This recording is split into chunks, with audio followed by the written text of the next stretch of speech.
Mister कौशल बैठिए। संगीता कौशल, आप लोगों ने अच्छे से सोच लिया है? इस उम्र में डिवोर्स कौन चाहता है? कोर्ट में आने से पहले कितनी बार सोचा आप लोगों ने? बोलिए। मैम, ये केस म्यूचुअल कंसेंट का है, दोनों खुद ही अलग होना चाहते हैं। इनके पिटीशन पेपर्स दीजिए। आपके पिटीशन को देखते हुए अगर मैं आज ही इस पे सिग्नेचर कर दूं तो किसी को कोई दिक्कत तो नहीं है? आपसे पूछ रही हूँ। मैम, आप साइन नहीं करेंगी तो इन दोनों को दिक्कत है। हाँ मिस्टर कौशल, संगीता ने इस पिटीशन में आप पर जो इल्जाम लगाए हैं उसको देखते हुए कोर्ट आपको सजा भी दे सकती है। क्या आप इल्जाम कबूल करते हैं? कौन से इल्जाम है मैडम? पढ़िए। ये बात अदालत के सामने मुझे कहनी पड़ रही है कि साहिल चरित्रहीन है। शीला, क्या बोल रही हो? नहीं नहीं नहीं मैम, इन्होंने तो कभी किसी की तरफ आंख उठा के भी नहीं देखा है, ये गलत है। लेकिन आपने ये सब कुछ अपनी पिटीशन में लिखवाया है। आगे पढ़िए। पढ़िए।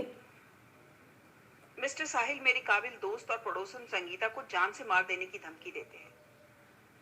मैम, मेरी रिक्वेस्ट है इसे आगे पढ़ने दिया जाए। मैं सुन तो नहीं पा रहा हूँ लेकिन सुनना जरूर चाहूंगा। मिस्टर कौशल, यानी कि ये एक टॉक्सिक हस्बैंड है, बहुत गुस्सैल है, हिंसावादी है, चिड़चिड़े है, घुन्ने है, मनमौजी, तिन पत्तेबाज, ताने मारने वाले, मुंह फैलाने वाले, रंग दिखाने वाले।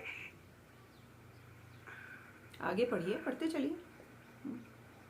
हिंसावादी इंसान है मैम। एक बार चोटी खींचकर इन्होंने संगीता को दीवार के अंदर दे मारा था। देखिए माथे के ऊपर अभी भी निशान है। हाथ बहुत उठाते हैं ये। नहीं मैम, इनकी कसम, इनके सिर की कसम है मैम। इन्होंने तो शादी के बाद मेरा घूंघट उठाने में 10 दिन लगा दिए थे। ये तो बचपन में लंगड़ी खेलते वक्त गिर गई थी, उसकी चोट है मैम सिर पे। शीला, ये क्या सब लिख दिया है तूने? सोच के लिख दिया है क्या? मैम, मेंटल हेल्थ बहुत बड़ी चीज होती है। संगीता ट्रॉमेटाइज्ड है, ये डिप्रेशन स्टेट में जा सकती हैं। कल को कोई इनको साइकोटिक डिप्रेशन हो सकता है, टिपिकल डिप्रेशन हो सकता है, और फिर ये दिस दिस ये मैडम, ये वाला डिप्रेशन इनको हो सकता है। मेरी फ्रेंड पाठक का कहा कि इल्जाम बेबुनियाद हैं। क्या सबूत है आपके पास? सबूत हैं क्या? मैम, बहुत से सबूत है। देखिए, टेंशन में बालों का घटना एक वजह होती है। ये देखिए, जब शादी हुई थी तो इतनी मोटी चोटी थी इसकी, अब देखिए बाल झड़ झड़ के इतनी, इससे भी कम रह गई है बल्कि।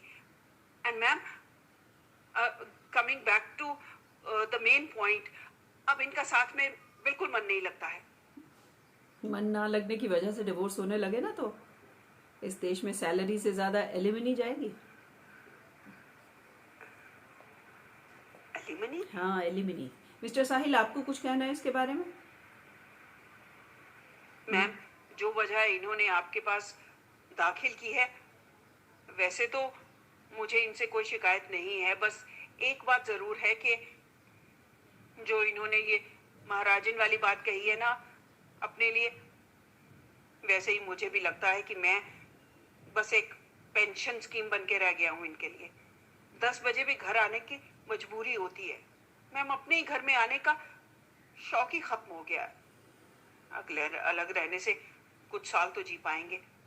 मुझे समझ नहीं आ रहा कि कन्नौज जैसे छोटे से शहर में जहां लोग अपने घर की बात बाहर नहीं निकालने देते, आप कोर्ट तक आ गए।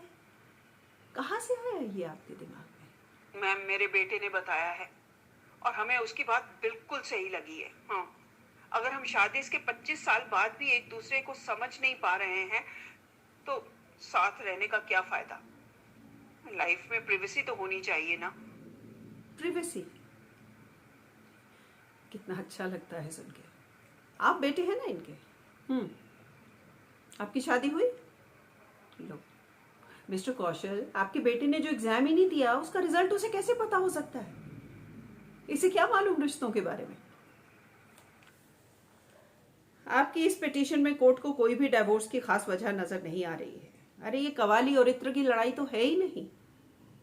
इसलिए कोर्ट इस एप्लीकेशन को खारिज करता है और ये भी आदेश देता है कि अगली तारीख तक आप दोनों इकट्ठे रहेंगे और आप भी इनके साथ रहेंगे।